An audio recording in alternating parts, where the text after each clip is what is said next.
لكم قبل المشرق والمغرب ولكن البر من آمن بالله ঈমান আনবো কার প্রতি জোরে বলেন এক নম্বর কাজ হলো কার প্রতি ঈমান আনয়ন করব রব্বুল আলামিন বলেন যারা আমি আল্লাহর প্রতি ঈমান আনয়ন করবে আমি আল্লাহর প্রতি বিশ্বাস স্থাপন করবে এই বিশ্বাস স্থাপন হওয়ার মুত্তাকিনদের প্রথম পরিচয় আল্লাহর প্রতি ঈমান আনয়ন করা এটা হলো মুত্তাকিনদের প্রথম পরিচয় রব্বুল আলামিন বলেন ওয়াল ইয়াউমিল আখির যারা পরবর্তী দিবসের প্রতি ঈমান আনয়ন করে অর্থাৎ হাসরের মাঠে বিশ্বাস করে কিয়ামত হবে এই দিনকে যারা বিশ্বাস করে বিশ্বাস রাখে হাসরের ময়দানে আমাদেরকে আল্লাহর সামনে দাঁড়াতে হবে এই বিশ্বাস যারাকে রব্বুল আলামিন এই গুণকে মুত্তাকিনদের দুই নাম্বার গুণ হিসেবে পরিচয় দিয়েছেন যখন কোন নাম্বার গুণ হিসেবে তাহলে মুত্তাকিনদের দুই নাম্বার গুণ কি তারা আখিরাতে কি করবে বিশ্বাস করবে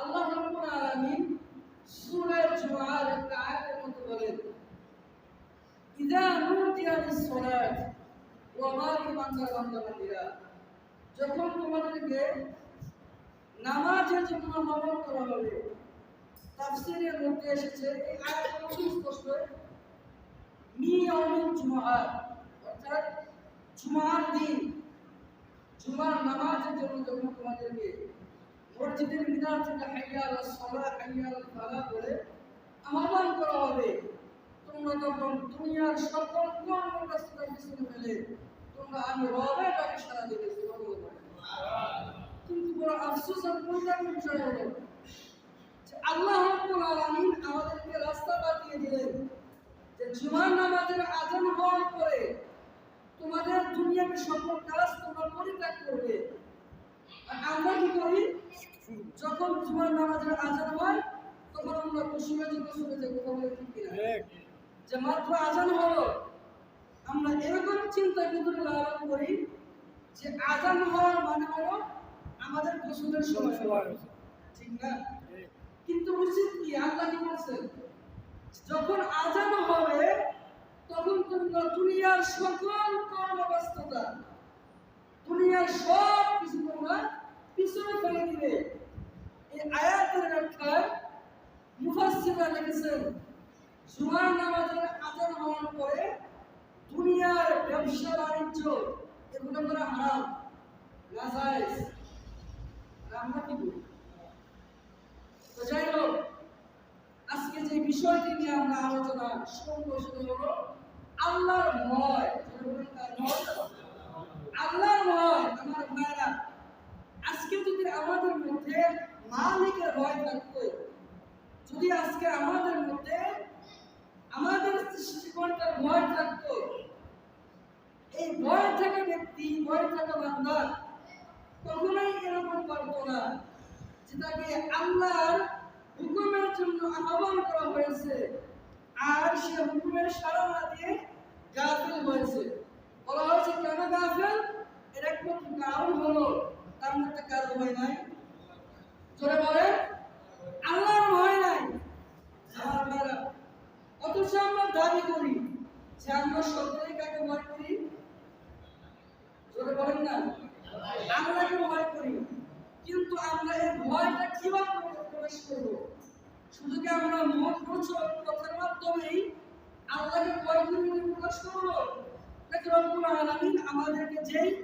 দিক নির্দেশনা বাতিয়ে দিয়েছেন যে রাস্তা বা যে মাধ্যমগুলো করে দিয়েছেন এই মাধ্যম বাস্তবায়ন করার মাধ্যমে আমরা আল্লাহর ভয় প্রকাশ করব এটাই আমরা বুঝি না তো সেই নিরিখে আল্লাহ রাব্বুল আলামিন কুরআনুল কারীমের সূরা বাকারা 177 নম্বর আয়াত জোরে বলেন কত নম্বর আয়াত আরো জোরে বলেন 177 নম্বর আয়াত আল্লাহর ভয় কিন্তু বান্দাবান্দীদের অনেকগুলো বৈশিষ্ট্য রয়েছে রব্বুল আলামিন এই আয়াতের মধ্যে সংক্ষেপে 10টা কথা উল্লেখ করেছে জোরে বলেন কয়টা এই 10টা কোন যার মধ্যে থাকবে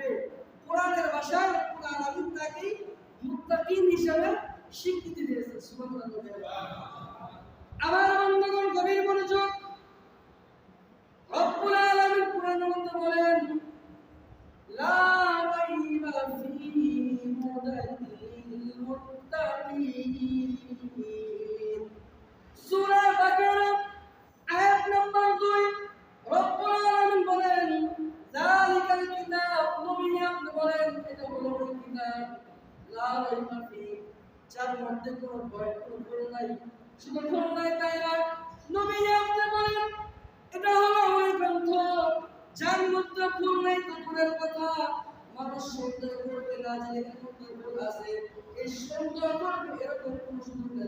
সুবহানাল্লাহ।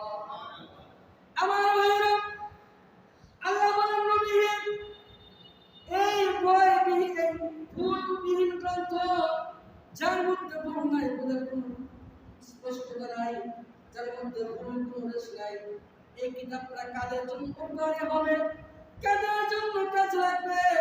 রব্বুল আলামিন নিজেই বলেন হুদাল লিল মুত্তাকিন। এই কিতাবটা কেবলমাত্র শুধুমাত্র যারা আল্লাহকে ভয় করবে, যারা মালিককে ভয় করবে, এই কিতাব কেবলমাত্র শুধুমাত্র তাদেরকে এই রাস্তা দেখাবে। জোরে বলেন সুবহানাল্লাহ। তাহলে যারা আল্লাহকে ভয় করবে এই কোরআন তাকেই শরীক পথ দেখাবে, যারা আল্লাহর আনুগত্য মেনে চলবে এই কিতাব কেবলমাত্র শুধুমাত্র তাকে সিরাত মুস্তাকিম প্রদর্শন করবে। সুবহানাল্লাহ। আমার ভাইরা, আমরা যদি আল্লাহকে প্রকৃতপক্ষে ভয় করতাম, আজকে নামাজের জন্য আজান হয় ৫ ওয়াক্ত নামাজ, এই নামাজের আজান হওয়ার পরে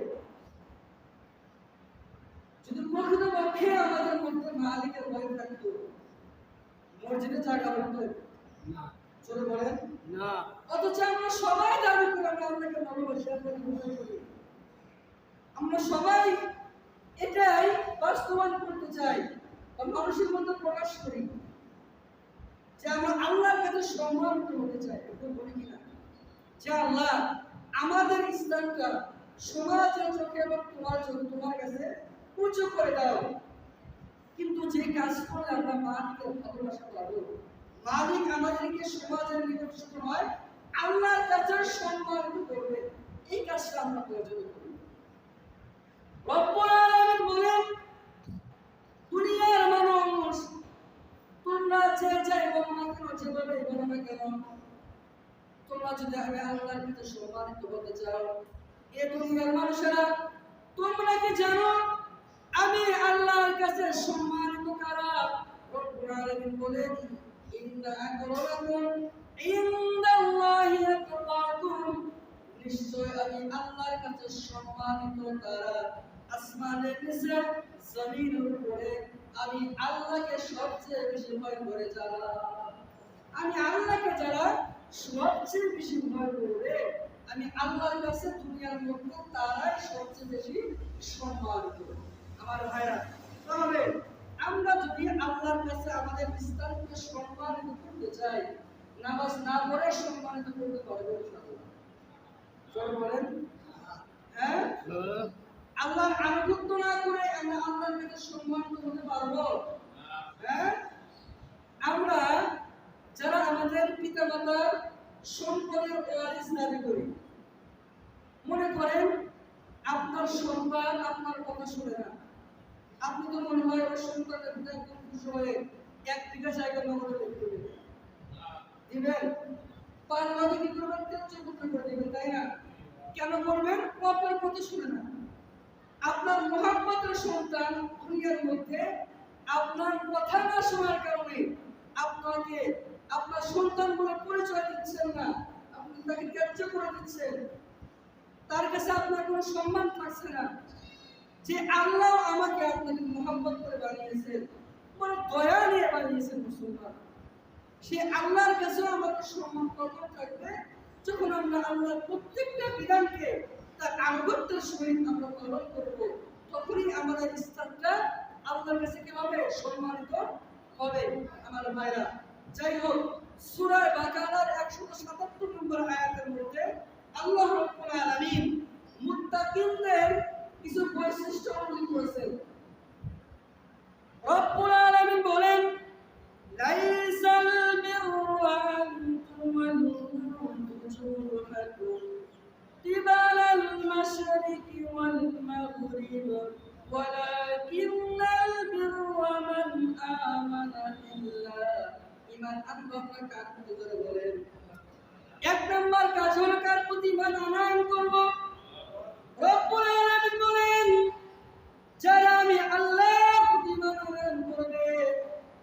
আল্লাহর প্রতি বিশ্বাস স্থাপন করবে। এই বিশ্বাস স্থাপন হলো মুত্তাকিনদের প্রথম পরিচয়। আল্লাহর প্রতি ঈমান আনয়ন করা, এটা হলো মুত্তাকিনদের প্রথম পরিচয়। রব্বুল আলামিন বলেন, ওয়াল ইয়াউমিল আখির, যারা পরবর্তী দিবসের প্রতি ঈমান আনয়ন করে, অর্থাৎ হাসরের মাঠকে বিশ্বাস করে, কিয়ামত হবে এই দিনকে যারা বিশ্বাস করে, বিশ্বাস রাখে, হাসরের ময়দানে আমাদেরকে আল্লাহর সামনে দাঁড়াতে হবে, এই বিশ্বাস যারাকে রব্বুল আলামিন এই গুণকে মুত্তাকিনদের দুই নাম্বার গুণ হিসেবে পরিচয় দিয়েছেন। যখন কোন নাম্বার গুণ হিসেবে, তাহলে মুত্তাকিনদের দুই নাম্বার গুণ কি? তারা আখিরাতকে কি করবে? বিশ্বাস করবে। কিন্তু বর্তমানে একদল বের হয়েছে, আপনাদের এখানে আছে কিনা জানি না, আমাদের এলাকায় আছে, তারা বলে কিয়ামত বলতে কিছু নাই। নাউজুবিল্লাহ, সাহেব হয়েছে কিয়ামত বলতে কিছু নাই। আচ্ছা, যে বলে যে কিয়ামত বলতে কিছু নাই, ওরা বিসমিল্লাহ ছাড়া বিরান দরকার না, জোরে বলেন না কেন? এরকম পাবলিক আপনাদের এখানে আছে, জোরে বলেন আছে? যে বলবে কিয়ামত বলতে কিছু নাই, একদম ক্লিয়ারের সাথে বেঁধে বিসমিল্লাহ ছাড়া কি করবেন? পারবেন তো নাকি? উনি এটা আপনার ঈমানের জোর থাকতে হবে। কিয়ামত বলতে কিছু নাই মানে, যে বলবে কিয়ামত বলতে কিছু নাই, সে তাহলে প্রথমে কোরআনকে অস্বীকার করলো। কাকে অস্বীকার করলো? কোরআনকে অস্বীকার করলো। আর কোরআনকে অস্বীকার করা মানে আল্লাহকে অস্বীকার করা। জোরে বলে। আর যে আল্লাহর জমিনে থেকে আল্লাহটাকে আল্লাহটা বলে, আল্লাহর সব নিয়ামত ভক্ষণ করে আল্লাহকে অস্বীকার করে, আর কি দুনিয়াতে বিস্তারিত কোনো অধিকার আছে? কথা বলেন না, কোনো আছে? তাহলে আমি যেখানে যখন বিসমিল্লাহ বলে হাদিয়া দিব তো ইনশাআল্লাহ। যাই হোক, দুই নাম্বার গুণ হলো ওয়াল ইয়াউমিল আখির, কিয়ামত দিবস বা আখিরাতের দিবসকে বিশ্বাস করা। আমার ভাইরা, আল্লাহ রাব্বুল আলামিন মুত্তাকিনদের তিন নাম্বার বৈশিষ্ট্য বলেছেন, ওয়াল মালাইকাতি, অর্থাৎ তার ফেরেশতাদের প্রতি ঈমান আনয়ন করা। কি করা? তার ফেরেশতাদের প্রতি ঈমান আনয়ন করা। অর্থাৎ আল্লাহ রাব্বুল আলামিনের ভিতরে ফেরেশতা যা আছে, এটাকে আমাদের কি করতে হবে? বিশ্বাস করতে হবে, তাহলে আমরা মুত্তাকি হতে পারবো। এরপরে আসেন তিন নাম্বার গুণ, ওয়াল কিতাব, অর্থাৎ আল্লাহ রাব্বুল আলামিনের কিতাবের প্রতি কি করা? বিশ্বাস স্থাপন করা। এই আল্লাহর কিতাবকে যারা বিশ্বাস করবে, সেই বান্দা কখনোই নামাজ না পড়ে থাকতে পারবে। কেননা এই কিতাবের মধ্যে নামাজ পড়লে কি ফায়দা, নামাজ না পড়লে কি শাস্তি, আল্লাহ বলছেন কিনা? জোরে বলেন। তাহলে এই কিতাবকে যে বিশ্বাস করবে, সে তো মনে হয় ফজরের নামাজ না পড়ে ফ্যান চালিয়ে কোন গায়ে যায়, মাশাআল্লাহ। হ্যাঁ, আমার কথা আপনারা বুঝেন? তাহলে কিতাবকে বিশ্বাস করলে নামাজ পড়তে হবে, কিতাবকে বিশ্বাস করলে কি করতে হবে? নামাজ পড়তে হবে, রোজা করতে হবে, সম্পদ থাকলে যাকাত দিতে হবে, আল্লাহ পাক সম্পদ দিলে হজ বাইতুল্লাহ আদায় করতে হবে। তাহলে আমরা কিতাবকে বিশ্বাস করব, আর এই কিতাবকে বিশ্বাস করলে আল্লাহ পাক আমাদেরকে মুত্তাকিন হিসেবে কি করেছেন? পরিচয় দিয়েছেন। তাহলে তিন নাম্বার গুণ হলো, চার নাম্বার গুণ হলো কিতাবকে বিশ্বাস করা। এরপরে পাঁচ নাম্বার বৈশিষ্ট্য হলো ওয়ান নাবিয়িনা, অর্থাৎ তার রাসূলগণের প্রতি কি করা? ঈমান আনয়ন করা। আল্লাহ রাব্বুল আলামিনের প্রেরিত রাসূলগণের প্রতি কি করা? ঈমান আনয়ন করা। কোন নবীর ব্যাপারে যদি কারো বিন্দু পরিমাণ সন্দেহ থাকে যে এই নবী তার কলমা ভুল করেছেন, আল্লাহ রাব্বুল কাবা, আল্লাহর কসম, ঈমান থাকবে না। কি করবে না? তার ঈমান থাকবে না। কিন্তু একদল বের হয়েছে যে নবীরাও ভুল করতে পারে, নবীরাও ভুলের ঊর্ধ্বে নয়, তারাও কি করতে পারে? ভুল করতে। আচ্ছা, এই কথা যে মাতা বলে, মাথা ঠিক আছে? আছে, আছে। নবীরা আহলে সুন্নাত ওয়াল জামাতের আকীদা হলো তারা বেগুনাহ মাসুম। আল্লাহ পাক তাদেরকে কি করেছেন? দুনিয়ার মধ্যে থেকে একদম শিশু বাচ্চার মতো পুত পবিত্র করেছেন। এদের ব্যাপারে যারা প্রমাণ ধরে, কত নম্বর মাতা, কত নম্বর বাচ্চা হতে পারে? তাহলে পাঁচ নাম্বার হলো নবীগুলোর প্রতি কি করা? ওয়ান নাবিয়িন, আল্লাহর পয়গম্বরদের প্রতি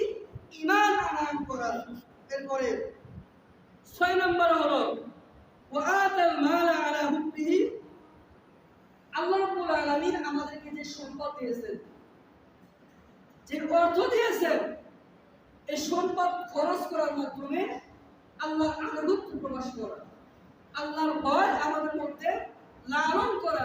মুসলমান আমাদের পকেট থেকে 500 টাকা আল্লাহর রাস্তায় খরচ করতে আমাদের দিলে চাই না, চায়? যারা বলেন চায়?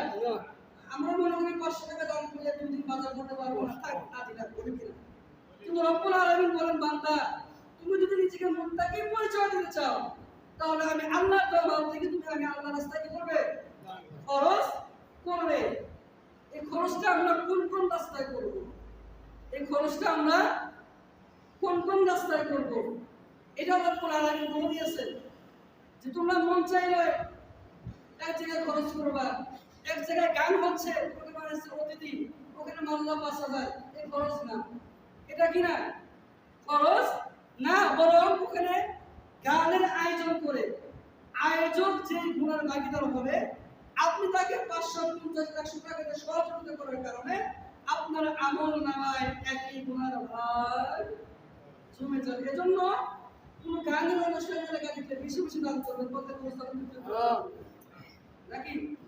হ্যাঁ, গুনাহের কাজ যদি সম্ভব হয় আমাদের হাত দ্বারা কি করতে হবে? প্রতিহত করতে হবে। এরপরে সর্বনিম্ন যদি আমরা কোনোভাবে সম্ভব না হয়, কোনটাকে অন্তর থেকে কি করতে হবে? ঘৃণা করতে হবে। তাহলে আমরা ইমানের দাবিতে দাবিদার হতে পারবো, আমরা মুত্তাকি হতে পারবো। তাহলে আল্লাহ পাক রব্বুল আলামিন তার সম্পদ খরচের যে খাতগুলো করে দিয়েছেন, রব্বুল আলামিন বলেন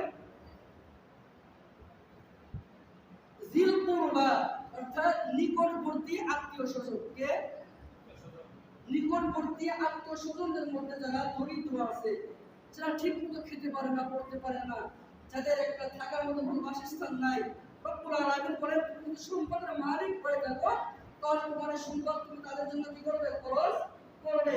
কিন্তু আজকে আমরা কি করি? যে আমাদের আত্মীয়-স্বজনের খবর নাই, আমরা 14 গ্রাম বাড়ি নিয়ে 15 নম্বর গ্রামে গিয়ে মানুষকে দান সৎকার করি। কেন? আমি আগামীতে ধর্ম নির্বাচন করব। জোরে বলেন, আগামীতে কি করব? নির্বাচন করব। এই উদ্দেশ্যে আমরা মানুষকে কি করি? সহযোগিতা করি।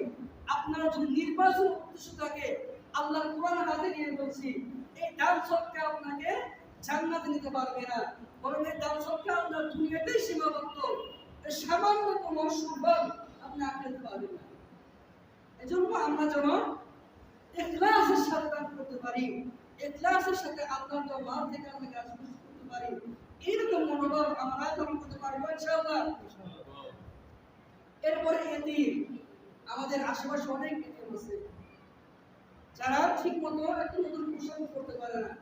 ঈদের সময় গেল আমাদের থেকে, আমাদের সন্তানেরা কত সুন্দর সুন্দর পোশাক পরেছে, ভালো ভালো খাবার খেয়েছে, কিন্তু আমরা কি একবার খবর নিয়েছি আমাদের বাড়ির পাশে আপনার রহিম সে দুনিয়া থেকে চলে গিয়েছে, তার ছোট ছোট বাচ্চাগুলো রেখে গেছে, তাদের কি অবস্থা? কোনদিন কেউ খবর নিয়েছে গিয়ে? জোরে বলেন। আমরা তাদেরকে ভয় পাই যে আমরা তাদের কাছে গেলে না জেনে কোন আবদার তারা আমাদেরকে কি করে বসে। অথচ নবীজি নিজে এতিম ছিলেন, নবীজি নিজে এতিমের মাথায় হাত ঘোরাতেন, আর আমরা এতিম দেখলে নাক বাঁকা করে, এরকম যেন না হয়। এরপরে মিসকিন, আমরা গরিব মিসকিন দেখলে কি করবো না? নাক বাঁকা। আমরা যতটুকু সাধ্য আছে, যতটুকু সম্ভব আছে, আমরা কি করবো? তাদেরকে দেওয়ার চেষ্টা করবো ইনশাআল্লাহ। দেখবেন যে যদি আমরা সম্পদকে সাহায্য করতে না পারি, আমরা কোন পক্ষে আমাদের একটু ভালো কথা, একটু আন্তরিকপূর্ণ কথার মাধ্যমে তাদেরকে শান্ত করতে পারবো না ইনশাআল্লাহ। এরপরে হলো মুসাফির, যারা আল্লাহর রাস্তায় সফর করে, এই আল্লাহর সম্পদ থেকে তাদের কিছু কি করা? খরচ করা। এরপরে ভিক্ষুক, এখন তো মাশাআল্লাহ ভিক্ষুক দেখলেই বাড়ির নিচ থেকে কি বলে? বাপ করো, কি করো? তুমি এই কথা আপনি কেন বলবেন? আপনার কাছে কি 5 টাকা নাই? আপনার ঘরে এক পা চাল নাই যে আপনি তাকে দিবেন? এজন্য আমরা সায়েলকে কি করব না? আল্লাহ রাব্বুল আলামিন বলেছেন ওয়া আম্মাস সাইলা ফালা তানহা, নবী হে আপনি সায়েলকে কি করবেন না? তিরস্কার করবেন না, আপনার সাধ্যমতো কি করবে? তারা আচার পূর্ণ করে দিবেন। রব্বুল আলামিন বলেন এরপরে মুক্তিকামী গোলাম, অর্থাৎ যে গোলাম আবদ্ধ, যে গোলাম কারো অধীনস্থ, এই গোলাম যদি নিজেকে মালিকের কাছ থেকে মুক্তির জন্য চেষ্টা করে, তাকে সাহায্য করা, তাকে কি করা? সাহায্য করা। আল্লাহ রাব্বুল আলামিন আমাদের সবাইকে তাকওয়ার গুণে গুণান্বিত হওয়ার তৌফিক দান করুন। আল্লাহ রাব্বুল আলামিন আমাদের সবাইকে তার প্রত্যেকটা বিধান কামা হকগুলো পালন করে রব্বুল আলামিন যে বর্ণনা করেছেন, ইন্না আকরামাকুম ইনদাল্লাহি আতকাকুম, অর্থাৎ আমাদের ইসলাম, আমাদের মর্যাদা আল্লাহর কাছে সবচেয়ে সম্মানিত। আল্লাহু আকবার।